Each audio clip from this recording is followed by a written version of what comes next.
What's up, everybody? Welcome back to my channel, 3P Bryant. I'm 3P Bryant. You should know that by now if you've watched my 5 videos of the 2 breakdowns that I had. This one's going to be a little different. It's going to be a breakdown of another game, but not of me. This one will be of my brother, Quincy, who also plays Madden. And it's kind of hard to say this because you never really want to say it, but he is better than me. He is. And when we've played, he had he's had my number. The past few Maddens, he's had my number. Now, all time, I still have way more wins than he does. I think it's by like 30, but Oh! he has my number right now. And trust me, I'm not happy about it. So I'm going to find out why he has my number because I'm going to break his video down. So get ready to see why he's better than me, and I'm going to show you exactly what he does that I need to focus on and maybe add to my game. So go ahead and hit the like, hit the subscribe button, and let's get into it, man. Let's see why he's better than me. Okay, let's go ahead and break this play down, and you'll see in this video why I said my brother is better than me, because he does certain things that I don't do that I should do. So let's go ahead and start with this. So we have a play action pass, and here's how you can tell. All you got to do is look at this running back right here. He's going to fake the handoff, and Kirk Cousins is going to keep it, and he's going to have these 4 options right here to pick from. So we have Hawkinson running this little drag right here, it looks like, or some sort of like a zig route. I can't really tell, but it's one or the other. We have Jefferson running this little crosser right here, and if you notice, he's lit up in red, so that is our hot read. Not necessarily the guy that you throw it to right away, but he's the first person I'm looking at. And then we have Osborne, who it looks like he audibled to a drag. And then we got Jordan Addison on the outside running this steep post. Let's go ahead and run this. Boom. See, there you go. Running back fakes the handoff, and now he set the block. So this is some sort of cover 3 or cover 4, because you have this dude dropping out right over here. You have him watching anything inside based off his body language. This looks like inside leverage. You have these safeties playing back. This corner's playing back. He's playing a curl flat. Looks like he's in hug curl. So, like I said, this is a zig route as I called it. He came back out, went back inside.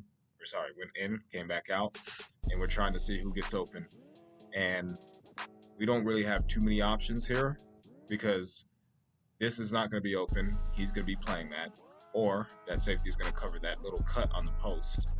And then Jefferson, because this guy came down a little bit, this would be the only thing that he could really look at. And so he has to try and wait it out and see if he could beat these defenders to the corner right over here. Let's go ahead and run it. You see he starts to scramble out the pocket. He does have time. Look at the protection he has. A lot of the times, I will say this, when I play the game, I don't really focus on my pass protection all the time when I should, because if you're playing against somebody who has people who are lit up as superstars on their D-line, those are the X factors that they can get to your quarterback a lot quicker than just regular D linemen. So he buys time, he scrambles to his right, and it looks like he can check this down to Osborne. Yeah, KJ Osborne, who's running that drag that he audible to. But it looks like he's looking down here to Jefferson, and let's see what he comes up with. And like I said, all he needed to do was wait for him to clear that out and run past these DBs. And sure enough, he does that. And as you see, he starts swerving with him. He's trying to user catch it. And this should be a touchdown. I'm not going to lie to you. I did spoil it right here, but yeah, you'll see why I said that. I mean, if that was me, I would be mad too, because normally that's not a drop, even in Madden. So it was a great play by him, great patience in the pocket, great play call. Just have to catch it. And unfortunately, the game made him drop it. Don't know why, but you live to see another play. Other than that, good play call by him. Okay, let's go ahead and break this play down. 2nd and 10, he just ran the ball. He got about 3 yards, so now we're at 3rd and 7 at his opponent's 44. So we have Cam Akers in the backfield running this curl. He's going to stop right about here at the 1st down. We have TJ Hawkinson running this drag right here. We have KJ Osborne running this crosser right here. It looks like he breaks his route off right about here, runs to the left. Justin Jefferson is our hot read, running this post. And Jordan Addison is running this deep end, and he breaks his route at about the 30. Let's go ahead and run this. All right, so right here, I already know this is zone look. It looks like cover 4 to me because we have 4 guys playing deep zones, so nothing's going to be open over top, including this post route to Justin Jefferson. Because if he tries to cut it inside, this dude's right here. If he tries to cut it outside, this dude's right here. So those are not going to be open. So let's see what we have underneath here. But first, I'm going to show you something. Look at the time he has. Now, granted, this dude is rushing 3, which I'll be honest, against my brother, that is very disrespectful, because if you give him this much time, he will get something open. And sure enough, he will. But let's look at what does get open. So this crosser right here, I don't think he's going to trust, because he has this guy right here who his opponent is using covering that. Looks like he's dropping in like a hook curl, but either way, he's robbing whatever's coming over the middle of the field right here. And then, like I said, Cam Akers is running this little curl route, but there's a defender right here. So if he throws it and that defender jumps it, it could be picked.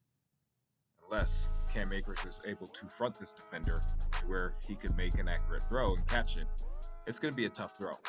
So this drag right here might get open, but what if he jumps and robs it? You know what I'm saying? And then he has his dude right here playing a flat area. I'm not sure if he's in a curl flat or a hard flat, but either way, he could rob this if he sees him coming across here. So he has to make a decision. If he robs this, then we throw here. If he robs this, then we have to wait until he breaks his route and gets here, and then we could try throwing it right over here if he takes away this, or if he robs this. But we have to make a timely throw. So let's see what he picks.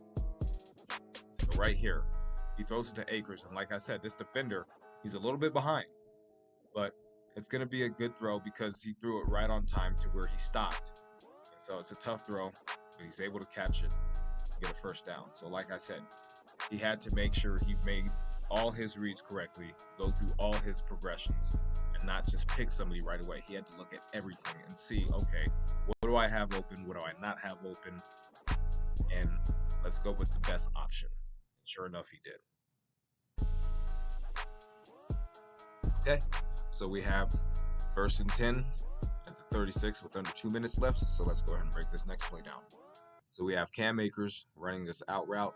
He goes about 12 yards up the field, and then he breaks it right here, or at least he's supposed to. And then we have Justin Jefferson, who's our hot read, running this post route. TJ Hawkinson looks like he's running this 5 to 6 yard out route. KJ Osborne is running this crossing route, and he breaks it right about here. Jordan Addison is running this 15 to 16 yard in route, and he breaks it right about there. So let's go ahead and run this play. All right, so once again, his opponent is rushing 3, so he's going to have time to throw the ball. So let's go ahead and look at these plays. So he actually stops. He was supposed to actually keep running to drag this defender over here with him. If he would have kept running, I actually think he could check this ball down and get a first down. But he stops. And then if we look over at TJ Hawkinson, he's not going to be open because this guy's watching that. This post won't get open because this defender's playing it. And then I know the icon's in the way, but you're going to see. Right there. That defender right there is going to cover that post. And then it looks like this crosser or that in route might not get open because either he might rob that or he might rob that. So we only have one option to throw it to, but look at the time he has. I mean, even though this pass rusher gets through, I mean, he has plenty of time to still try and make a play. Maybe send this dude over here, playmaker him, and then he could throw it across the middle of the field. But you got to be careful because if he uses it, he actually follows that guy, it could be a pick, and you never know what could happen. So it looks like he's looking right here at this dude that was running that crosser. It looks like it was KJ Osborne, and he's going to try and fit this ball in this window, but it's going to be very tough because this dude's playing this flat area, but he's going to have to throw it over his head. That's a dot.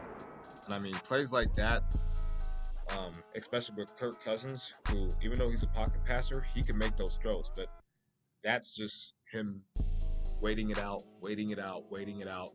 And okay, that's the only thing I could really check down, and it got open. So that's just great pocket presence, great patience. And like I said, that's one of the reasons why he's better than I am. And I'm slowly finding that out. And so if I can add this to my game, I could definitely be on his level, maybe even better.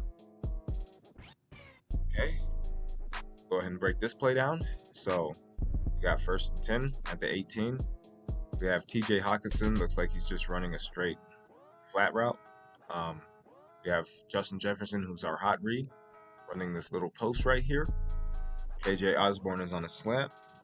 Jordan Addison is also running a slant. And then we have Cam Akers running this little flat route right here, where he just breaks his route right about here.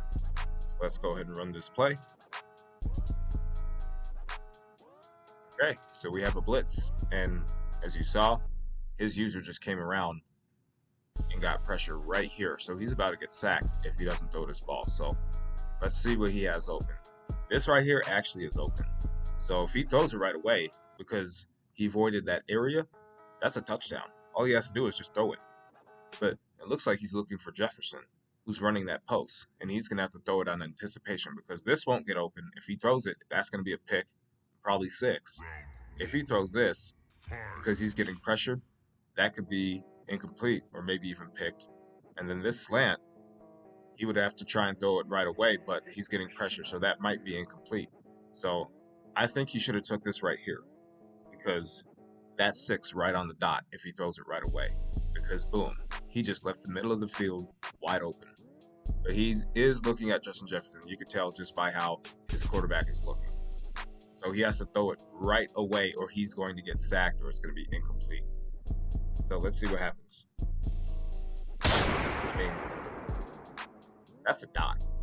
I don't know if I would have took that or threw that. Sometimes I do try and make reads like that, but I mean, it doesn't get any better than that. I mean, under pressure, and that was just a laser.